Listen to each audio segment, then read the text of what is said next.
श्री कृष्ण कहते हैं कि मनुष्य केवल यह शरीर नहीं है, बल्कि वह एक अमर आत्मा है। शरीर नश्वर है, लेकिन आत्मा कभी नष्ट नहीं होती। जीवन का सबसे बड़ा भ्रम यही है कि मनुष्य स्वयं को केवल शरीर समझ बैठता है। वह जन्म को शुरुआत और मृत्यु को अंत मान लेता है। लेकिन श्री कृष्ण कहते हैं कि यह सत्य नहीं है। जिस प्रकार बचपन से युवावस्था और फिर वृद्धावस्था तक शरीर बदलता रहता है, उसी प्रकार मृत्यु के बाद भी आत्मा अपनी यात्रा जारी रखती है। परिवर्तन केवल शरीर का होता है, आत्मा का नहीं। कुरुक्षेत्र के युद्ध में जब अर्जुन अपने ही संबंधियों को देखकर विचलित हो गए और उनके हाथों से गांडीव ढीला पड़ गया, तब श्री कृष्ण ने उन्हें यही महान सत्य समझाया। उन्होंने कहा, जिस प्रकार मनुष्य पुराने वस्त्रों को त्याग कर नए वस्त्र धारण करता है, उसी प्रकार आत्मा पुराने शरीर को छोड़कर नया शरीर धारण करती है। इसलिए मृत्यु पर अत्यधिक शोक करना उचित नहीं, क्योंकि जो जन्मा है उसकी मृत्यु निश्चित है और जो मरा है उसका पुनर्जन्म भी निश्चित है। जब मनुष्य इस सत्य को समझ लेता है, तब उसके भीतर से मृत्यु का भय समाप्त होने लगता है। फिर वह अपने कर्तव्यों से भागता नहीं, बल्कि साहस के साथ उनका पालन करता है। इसलिए श्री कृष्ण कहते हैं कि शरीर से अधिक अपने कर्मों और अपने धर्म की चिंता करो, क्योंकि शरीर एक दिन समाप्त होगा, लेकिन आत्मा की यात्रा और कर्मों का प्रभाव आगे भी चलता रहेगा। 12वां अनमोल वचन। श्री कृष्ण कहते हैं कि जीवन में सबसे गहरा घाव अक्सर अपने ही लोग देते हैं, क्योंकि वही हमारी कमजोरियों को सबसे अच्छी तरह जानते हैं। बाहरी शत्रु उतना नुकसान नहीं पहुंचा सकता जितना कोई अपना पहुंचा सकता है, क्योंकि जो लोग हमारे सबसे करीब होते हैं वही हमारी भावनाओं, हमारी आदतों और हमारे विश्वास को जानते हैं। महाभारत इसका सबसे बड़ा उदाहरण है। यह युद्ध किसी बाहरी राज्य के साथ नहीं था। यह युद्ध एक ही परिवार के भीतर लड़ा गया था। कौरव और पांडव एक ही कुल के थे। फिर भी ईर्ष्या, अहंकार और स्वार्थ ने रिश्तों को इस हद तक तोड़ दिया कि पूरा कुरुवंश विनाश की ओर बढ़ गया। दुर्योधन ने बार बार पांडवों के विरुद्ध षड्यंत्र रचे, लाक्षागृह की योजना बनाई, जुए का खेल रचा, द्रौपदी का अपमान कराया। यह सब किसी बाहरी शत्रु ने नहीं, बल्कि अपने ही लोगों ने किया। इसलिए श्री कृष्ण हमें यह नहीं सिखाते कि किसी पर विश्वास मत करो। वे यह सिखाते हैं कि विश्वास करो, लेकिन विवेक के साथ। अपनी हर कमजोरी हर किसी के सामने प्रकट मत करो। हर रिश्ते को समय दो, उसे परखो और फिर विश्वास करो, क्योंकि अंधा विश्वास कई बार सबसे बड़ा दुख बन जाता है। 13वां अनमोल वचन। श्री कृष्ण कहते हैं कि जो व्यक्ति सत्य और धर्म के साथ खड़ा होता है, उसे अंततः कोई पराजित नहीं कर सकता। दुनिया की ताकत सीमित हो सकती है, लेकिन सत्य की शक्ति असीम होती है। महाभारत के युद्ध से पहले धृतराष्ट्र को पूरा विश्वास था कि उनके पक्ष में भीष्म पितामह, गुरु द्रोणाचार्य और कर्ण जैसे महान योद्धा हैं। उन्हें लगता था कि इतनी विशाल सेना को कोई पराजित नहीं कर सकता। लेकिन संजय ने धृतराष्ट्र से कहा, जहां स्वयं योगेश्वर श्री कृष्ण हैं और जहां धर्म का साथ है, वहां विजय निश्चित है। युद्ध समाप्त हुआ और वही हुआ जिसकी भविष्यवाणी की गई थी। संख्या में कम होने के बावजूद विजय पांडवों की हुई, क्योंकि उनके साथ केवल सेना नहीं थी, बल्कि सत्य, धर्म और स्वयं श्री कृष्ण थे। जीवन में भी कई बार ऐसा लगता है कि गलत लोग बहुत शक्तिशाली हैं। वे धनवान हैं, उनके पास सत्ता है, उनके पास प्रभाव है, लेकिन याद रखिए, अधर्म कुछ समय तक ही चमकता है। सत्य देर से जीतता है, लेकिन उसकी जीत स्थायी होती है। इसलिए कठिन परिस्थिति में भी कभी सत्य का साथ मत छोड़िए। 14वां अनमोल वचन।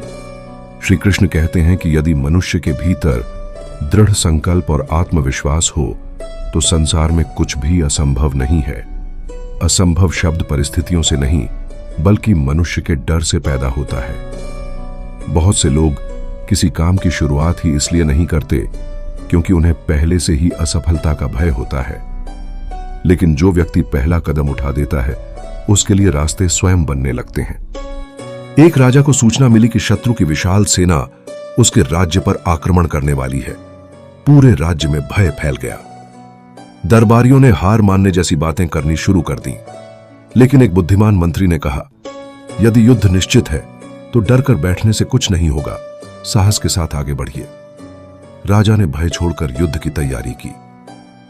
जब उसकी सेना पूरे आत्मविश्वास के साथ युद्ध भूमि में उतरी, तब वही शत्रु सेना पराजित हो गई, जिससे सब डर रहे थे। यह घटना हमें सिखाती है कि आधी जीत हमारे मन में होती है। यदि मन जीत गया तो परिस्थितियां भी बदलने लगती हैं। इसलिए श्री कृष्ण कहते हैं कि पहले स्वयं पर विश्वास करना सीखो। जिस दिन तुम अपने ऊपर विश्वास कर लोगे, उसी दिन असंभव भी संभव लगने लगेगा। 15वां अनमोल वचन। श्री कृष्ण कहते हैं कि हर मनुष्य के भीतर 3 गुण होते हैं, सत्व, रज और तम। इन्हीं गुणों के आधार पर उसका स्वभाव बनता है। कोई भी व्यक्ति पूरी तरह अच्छा या पूरी तरह बुरा नहीं होता। हर मनुष्य के भीतर अच्छाई भी होती है और कमियां भी।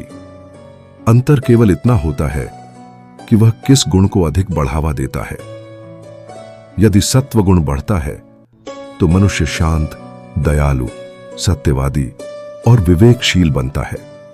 यदि रजोगुण बढ़ता है तो उसके भीतर महत्वाकांक्षा, इच्छाएं और बेचैनी बढ़ने लगती है। और यदि तमोगुण बढ़ जाता है तो आलस्य, क्रोध, अज्ञान और नकारात्मकता उसके जीवन पर हावी हो जाती है। एक गुरु अपने शिष्यों के साथ यात्रा कर रहे थे। रास्ते में उन्हें एक ऐसा व्यक्ति मिला जिसे पूरा गांव बुरा मानता था। लेकिन जब गुरु उसके घर पहुंचे तो उसने अत्यंत विनम्रता से उनका स्वागत किया। शिष्य आश्चर्यचकित रह गए। तब गुरु ने मुस्कुराकर कहा, किसी मनुष्य को केवल उसकी एक गलती से मत पहचानो। हर व्यक्ति के भीतर अच्छाई और बुराई दोनों होती है। यह सुनकर शिष्यों को समझ आया कि किसी का मूल्यांकन केवल सुनी सुनाई बातों से नहीं करना चाहिए। इसलिए श्री कृष्ण कहते हैं कि दूसरों के दोष खोजने से पहले अपने भीतर झांको। यदि तुम अपने गुणों को विकसित कर लोगे तो तुम्हारा जीवन स्वयं उज्जवल हो जाएगा। याद रखिए, दूसरों को बदलने से पहले स्वयं को बदलना ही सबसे बड़ा ज्ञान है। 16वां अनमोल वचन। श्री कृष्ण कहते हैं कि सच्ची खुशी बाहर की वस्तुओं से नहीं बल्कि मन की शांति से प्राप्त होती है।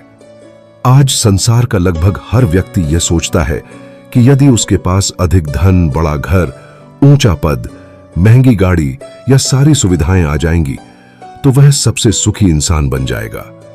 लेकिन वास्तविकता इससे बिल्कुल अलग है।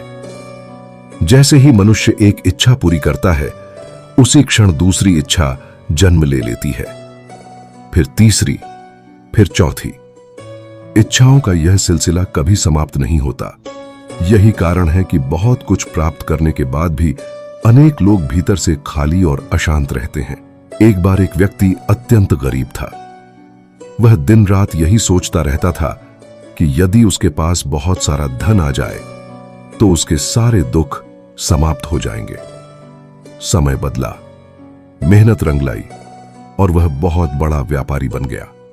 अब उसके पास धन था, बंगला था, नौकर चाकर थे और समाज में सम्मान भी था।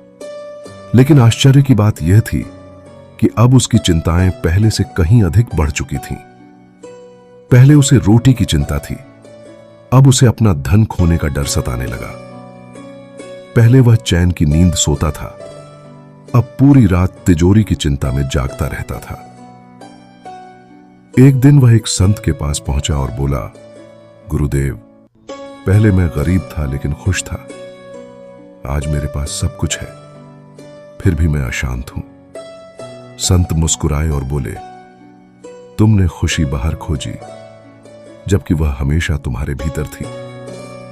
श्री कृष्ण कहते हैं कि इच्छाओं को नियंत्रित करना सीखो, क्योंकि इच्छाएं जितनी बढ़ती हैं मन उतना ही अशांत होता जाता है। जिस दिन मनुष्य संतोष का महत्व समझ लेता है, उसी दिन उसके जीवन में वास्तविक आनंद का जन्म होता है। 17वां अनमोल वचन।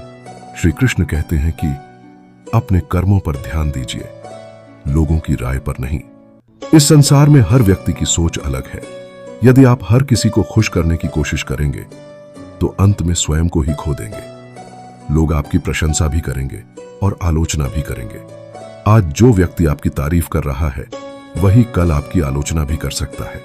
इसलिए अपने जीवन के निर्णय दूसरों की सोच के आधार पर नहीं, बल्कि अपने विवेक के आधार पर लीजिए। एक पिता अपने पुत्र के साथ गांव से शहर जा रहा था। उनके पास एक गधा था। पहले दोनों पैदल चल रहे थे। रास्ते में लोगों ने कहा, कैसे मूर्ख हैं, गधा होते हुए भी पैदल चल रहे हैं। पिता गधे पर बैठ गए। थोड़ी दूर आगे बढ़े तो लोगों ने कहा, देखो कितना निर्दयी पिता है, खुद बैठ गया और बच्चे को पैदल चला रहा है। अब पिता उतर गए और बेटा बैठ गया। आगे लोगों ने फिर कहा, आजकल के बच्चों में बिल्कुल संस्कार नहीं रहे। बूढ़ा पिता पैदल चल रहा है और बेटा आराम से बैठा है। दोनों गधे पर बैठ गए। लोग फिर बोले, बेचारे जानवर पर कितना अत्याचार कर रहे हैं। आखिर में दोनों उतर गए और मुस्कुराते हुए आगे बढ़ गए। पिता ने बेटे से कहा, यदि हम हर किसी की बात सुनेंगे तो कभी अपनी मंजिल तक नहीं पहुंच पाएंगे। यही श्री कृष्ण का संदेश है। लोगों की बातें सुनिए, लेकिन अंतिम निर्णय अपने विवेक से लीजिए, क्योंकि आपका जीवन आपको जीना है, दुनिया को नहीं। 18वां अनमोल वचन। श्री कृष्ण कहते हैं कि मित्रता सोच समझकर करनी चाहिए, क्योंकि सही मित्र जीवन बना देता है और गलत मित्र जीवन बिगाड़ देता है। हर मुस्कुराने वाला व्यक्ति मित्र नहीं होता। हर साथ चलने वाला व्यक्ति शुभ चिंतक नहीं होता। सच्चा मित्र वही है जो कठिन समय में आपका हाथ पकड़कर आपको सही दिशा दिखाए। महाभारत में श्री कृष्ण और अर्जुन की मित्रता इसका सर्वोत्तम उदाहरण है। जब अर्जुन भ्रमित हो गए, तब श्री कृष्ण ने केवल उनका साथ ही नहीं दिया, बल्कि उन्हें जीवन का सबसे महान ज्ञान भी दिया। उन्होंने अर्जुन को निराशा से निकालकर कर्तव्य के मार्ग पर चलना सिखाया। दूसरी ओर कर्ण और दुर्योधन की मित्रता हमें यह सिखाती है कि केवल भावनाओं के आधार पर लिया गया निर्णय कई बार जीवन को गलत दिशा में ले जाता है। कर्ण महान योद्धा थे, लेकिन उन्होंने अधर्म का साथ छोड़ने का निर्णय नहीं लिया। परिणाम यह हुआ कि उनकी महानता भी उन्हें विनाश से नहीं बचा सकी।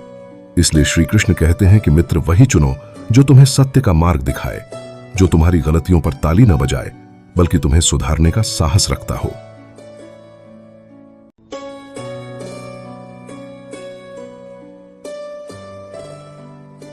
उन्नीसवां अनमोल वचन।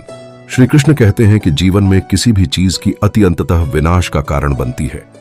चाहे वह प्रेम हो, चाहे क्रोध हो, चाहे भोजन हो, चाहे धन कमाने की इच्छा हो, या फिर आराम करने की आदत।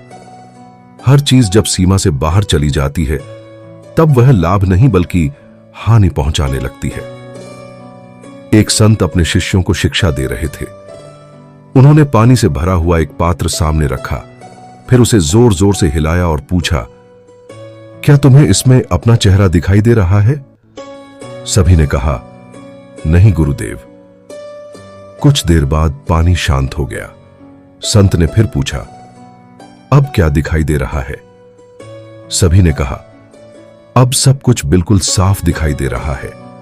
संत बोले, जब मन अशांत होता है तब सत्य दिखाई नहीं देता। जब मन संतुलित होता है तब हर समस्या का समाधान स्पष्ट दिखाई देता है। यही कारण है कि श्री कृष्ण जीवन में संतुलन का महत्व बताते हैं। संतुलित भोजन, संतुलित नींद, संतुलित विचार, संतुलित व्यवहार, यही सफल और सुखी जीवन की पहचान है। 20वां अनमोल वचन। श्री कृष्ण कहते हैं कि मनुष्य को अपने कर्मों का फल अवश्य मिलता है। कर्म ऐसा बीज है जो समय आने पर अवश्य फल देता है। यदि बीज आम का है तो फल आम ही होगा।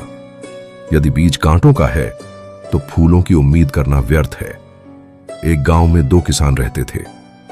पहला किसान ईमानदारी से मेहनत करता था, दूसरों की सहायता करता था, कभी किसी का हक नहीं मारता था। दूसरा किसान हमेशा छल कपट से दूसरों का लाभ छीनने की कोशिश करता था। कुछ वर्षों बाद पहला किसान पूरे गांव में सम्मानित हो गया। उसके खेत लहलहाने लगे, लोग उसे आदर की दृष्टि से देखने लगे। वहीं दूसरा किसान धीरे धीरे अपने ही कर्मों के कारण संकटों में घिरता चला गया। उसकी फसलें खराब होने लगीं। लोगों का विश्वास उससे उठ गया। तब गांव के बुजुर्गों ने कहा, यह भाग्य नहीं बल्कि कर्मों का परिणाम है। श्री कृष्ण कहते हैं कि फल हमारे हाथ में नहीं है, लेकिन कर्म हमारे हाथ में अवश्य है। इसलिए अच्छे कर्म करते रहिए। समय कभी किसी का हिसाब भूलता नहीं। जो जैसा बोता है अंत में वैसा ही काटता है। इसीलिए जीवन में सदैव सत्य, ईमानदारी और धर्म के मार्ग पर चलिए, क्योंकि कर्मों की अदालत में न कोई रिश्वत चलती है और न कोई सिफारिश।